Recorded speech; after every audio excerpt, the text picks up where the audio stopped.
Hello everyone, আমি আবারও একটা নতুন ভিডিও নিয়ে চলে আসলাম। এখানে আমি এসেছি সাধের অনুষ্ঠানে। আমার ভাইস্তা বউয়ের সাধ আজকে, তো আমরা সবাই মিলে চলে এসেছি। ঘরের ভেতরে নিয়ম চলছে, এখানে আশীর্বাদ পর্বও চলছে। তো আমরা সবাই মিলে এখানে আশীর্বাদ করছি, তারপর খাওয়া দাওয়া হবে, তারপর অনেক ধরনের নিয়ম থাকে সেইগুলো হবে।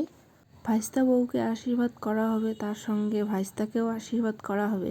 তাই জন্য দুজনকে পাশাপাশি বসানো হয়েছে।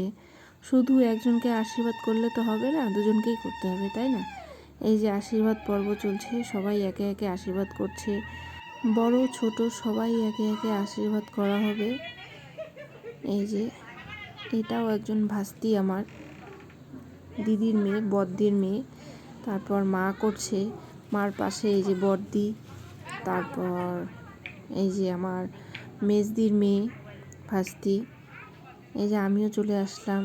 ওই যে সবাই বসে আছে বিছানায়, অনেক ধরনের নিয়ম চলছে, সেগুলো দেখছে সবাই বসে বসে। আশীর্বাদও করা হচ্ছে তার সঙ্গে সঙ্গে। আশীর্বাদ করার পরে আমরা চলে যাব বাইরে, সবাই মিলে বাইরে গল্প করব। আমার জ্যাঠাতো দিদি এগুলো সব, আমার বড়দি, মেজদি, ছোটদি সবাই এখানে আসছে, ভাস্তিরাও এসেছে। তারপর সবাই মিলে একে একে খাওয়া দাওয়া করব। আরও অনেক অতিথি আসবে।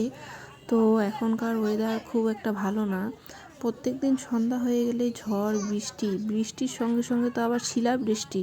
সেই কারণে আমরা তাড়াতাড়ি খাওয়া দাওয়া করলাম। খাওয়া দাওয়া করে এই যে আমার দিদি, ছোটদির মেয়ে, আমাদের সবারই খাওয়া দাওয়া হয়ে গেল। আমরা এখন বেরিয়ে পড়লাম। ওই যে আমার দিদির বাড়ি। এখন আমরা হাই রোড হয়ে বাড়ি যাব। এই দিকে একদম প্রচুর পরিমাণে বৃষ্টি হয়েছে, আর আলু ক্ষেতের কি অবস্থা, প্রত্যেকে মাছের মতন করে আলু তুলছে। হাই রোড হয়ে বাড়ি যাচ্ছি, তো পুরো রাস্তা হাই রোড হয়ে যাব না। এই যে আমরা ভেতরে গলিতে ঢুকে পড়ছি। গলি হয়ে এই দেখো কত সুন্দর মানে গ্রাম্য পরিবেশ। গ্রামের ভিতর দিয়ে আমরা সবাই মিলে চলে যাচ্ছি। এই যে তারপর আবার উঠে পড়েছি রোডে। এখন এই রোড হয়ে বাড়ি চলে যাব। আজকের ভিডিওটা এই পর্যন্তই, দেখা হচ্ছে নেক্সট ভিডিওতে।